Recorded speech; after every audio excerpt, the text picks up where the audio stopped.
내 이름은 이주인 시게오. 사회의 어둠 속에 몸을 담근 채 신념 위의 악인들을 도륙하는 자다. 현대에는 돈이나 권력을 앞세워 사장님, 장고에 대해 알고 있던 남자는 처리했습니다. 이제 안심하셔도 됩니다. 수고했어. 자네 출세길은 내가 닦아놓을 테니 걱정하지 마시게. 사람을 이용하려 드는 범죄자들이 있다. 그들은 넘치는 재력을 이용해 다른 사람을 자기 대신 범인으로 세우거나 살인 혐의로 체포합니다. 이번엔 인도 사람이군요. 지혜가 있어야 마지막에 웃을 수 있는 법 아니겠나. 때로는 여유롭게 법의 눈을 피해 도망가기도 한다. 하지만 법은 속일 수 있어도 내 눈을 속이는 건 불가능하다. 이봐, 무법지대에 온 걸 환영해. 스스로 법의 테두리 밖에 선 이상 더 이상 니놈들을 지켜줄 법규 또한 존재하지 않는다는 걸 알아야지. 썩어 빠진 악인들에겐 고통과 절망을 선물할 뿐이다. 악한 지혜밖에 생각해내지 못하는 뇌는 어떻게 생겼는지 궁금하군 그래. 그게 바로 고문 소믈리에로서의 내 사명이다. 그런 활동을 이어나간 탓에 내 곁에는 가슴에 원한을 품은 사람들이 찾아온다. 잘 찾아오셨습니다. 이쪽으로 앉으시죠. 네. 이번 의뢰인은 휠체어에 탄 소년과 그의 어머니로 보이는 여성이었다. 휠체어에 탄 소년의 눈은 초점 없이 파르르 떨리고 있었다. 아무래도 몸에 큰 장애를 안고 있는 것 같아 보였다. 바로 본론으로 들어가죠. 이곳엔 어떻게 오게 되셨나요? 그건 그녀의 눈을 본 순간 그 눈 속에는 수많은 원념이 응축된 것 같은 어두운 감정들이 서려 있는 것을 알 수 있었다. 의뢰인의 이야기에 따르면 옆에 있는 청년은 역시 그녀의 아들이라고 했다. 우리 아들을 장난삼아 상처 입히고 이렇게 만든 녀석들에게 지옥을 맛보여주고 싶어요. 피를 토하는 듯한 외침. 그녀의 눈은 붉게 물들어 있었다. 의뢰인의 아들이 이렇게 된 건 5년 전 이야기라는 말로 운을 띄웠다. 열심히 해서 빨리 끝내야지. 당시 그녀의 아들은 고등학교에 다니면서 아침에 조간신문을 배달하는 아르바이트를 하고 있었다. 의뢰인의 집은 유복하진 않았지만 그래도 그녀의 아들은 엄마, 저 아침마다 신문 배달을 할까요? 뭐? 정말 그래도 괜찮겠어? 가게에 도움이 되고자 먼저 아르바이트를 하겠다고 말을 꺼냈다고 했다. 가족을 위해 성실히 일하는 그녀의 아들은 이웃들로부터도 사랑받고 있었고 아침마다 고맙다. 뭘요? 학업 성적도 우수해 가족의 희망과도 같은 존재였다. 하지만 성실하게 일하던 그에게 불행이 닥쳐왔다. 예감이 좋지 않은데? 신문을 배달하는 길에 질이 안 좋아 보이는 양아치 무리와 맞닥뜨리게 된 것이다. 그는 그 양아치 무리를 지나쳐 가려고 했다. 하지만 그 순간 그 양아치 무리 중 한 명이 갑자기 소년이 타고 있는 자전거를 발로 걷어찬 것이다. 그리고는 갑작스러운 상황에 어리둥절해 있는 의뢰인의 아들을 향해 이렇게 말했다고 한다. 누가 감히 내 앞을 가로지르래? 너 지금 우리 무시하는 거야? 네? 그런 적 없는... 너 우리 무시한 벌로 인간 샌드백이나 해라. 그리고 그들은 그의 팔을 봉한 채 무차별적인 폭력을 휘둘렀다. 개즈! 이후 재판에서 알게 된 사실이지만 그들이 소년을 구타한 이유는 그저 눈에 거슬려서였다고. 사카볼 캐! 이야, 제대로 들어갔는데 골이다 골! 어라, 얘 안 움직이지 않냐? 아, 망했대. 망하긴 그냥 냅둬. 집요한 폭행을 당한 소년은 혼수 상태에 빠지게 되었지만 그 녀석들은 소년을 그대로 방치했다. 아들이 학교에 오지 않았다는 연락을 받고 아들을 찾아 나섰던 의뢰인이 그를 발견했을 땐 이미 4시간이 지난 뒤였다. 소년은 어찌어찌 목숨은 부지할 수 있었지만 그에겐 지적 장애와 기억 장애 등 여러 장애가 남게 되었다. 폭행을 가한 양아치들은 CCTV에 찍힌 영상이 있어 머지않아 체포되었다. 하지만 전원 미성년자인 탓에 피의자가 아직 촉법 소년인 점 갱생의 여지가 있는 점으로 보아 소년원 송치 1년에 처합니다. 가벼운 처벌이 내려졌다. 그녀의 이야기를 들은 나는 소년이 반복하고 있는 이상한 행동에 눈이 갔다. 다과를 먹을 때 오른손으로 턱을 받치고 몇 번이고 아래쪽에서 위로 턱을 밀어 올리고 있었던 것이다. 실례지만 아드님이 턱을 미는 이유가 있나요? 그 녀석들이 아들의 턱을 가루로 만들어놔서 입이 다물어지지 않아서 그래요. 그래서 손으로 턱을 밀어 올리는 거예요. 난 소년이 짊어진 후유증의 무게에 할 말을 잃었다. 그 처참한 집단 폭행으로부터 몇 년이 지난 어느 날 저 세 사람 설마...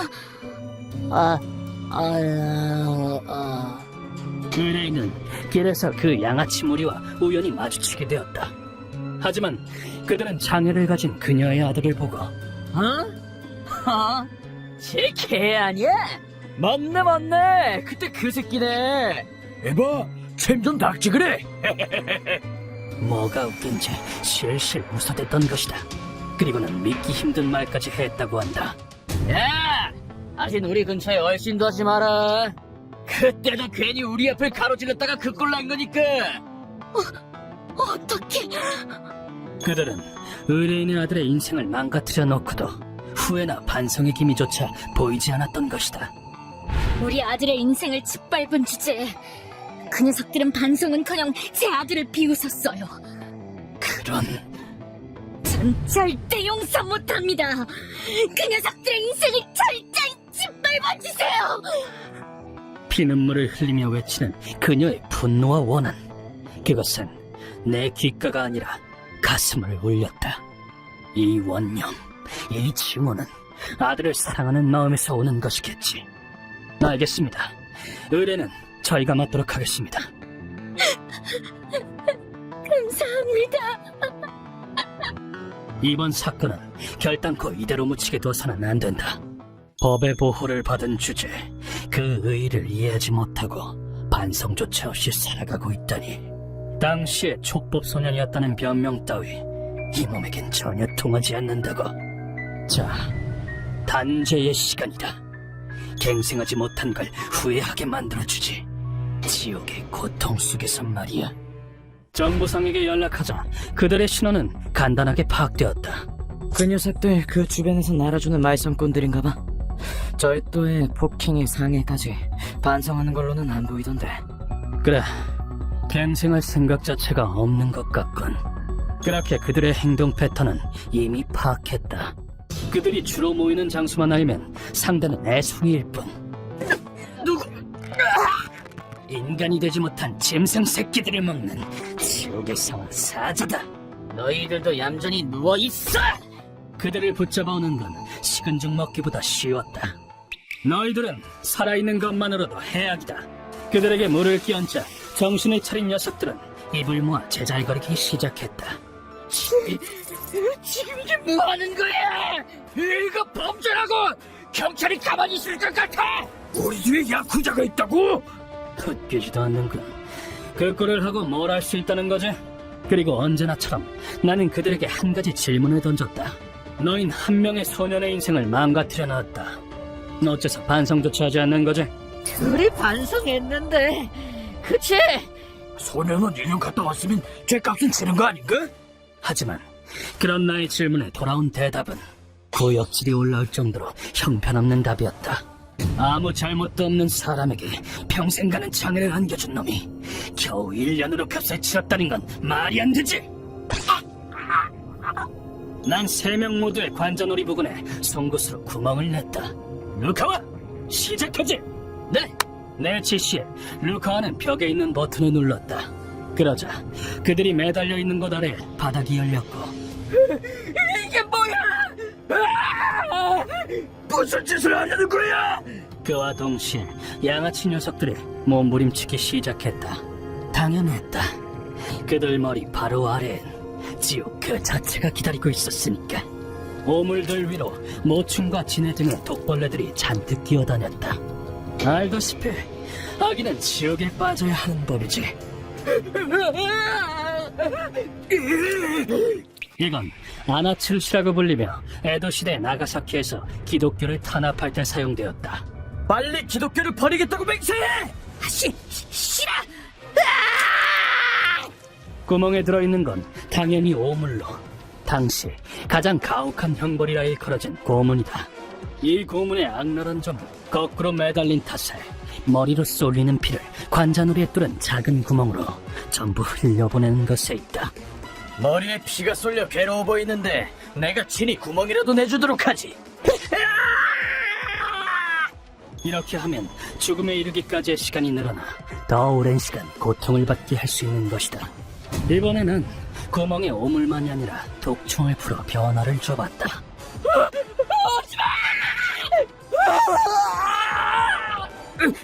부였어! 나 부였다고! 관자놀이에 생긴 상처에서 흘러나온 피가 독충들을 불러 모으도록 말이다. 그대로 30분 정도 오물을 마음껏 즐기게 해준 다음 나는 녀석들을 끌어올렸다.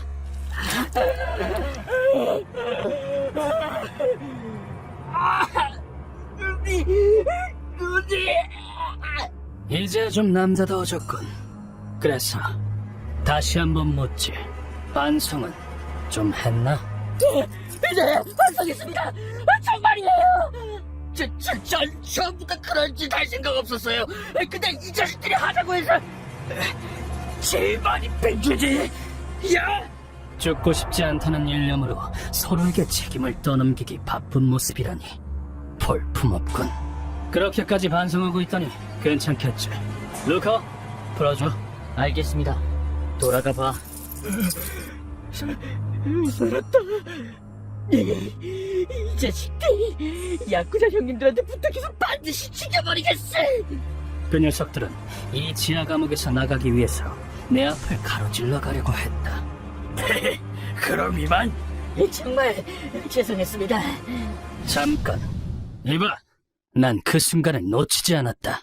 감히 누가 내 앞을 가로질러도 된다고 했지? 네? 그게 그렇지만 그러지 않으면 밖으로 나갈 수가. 지금 날 무시한 거냐고 묻잖아.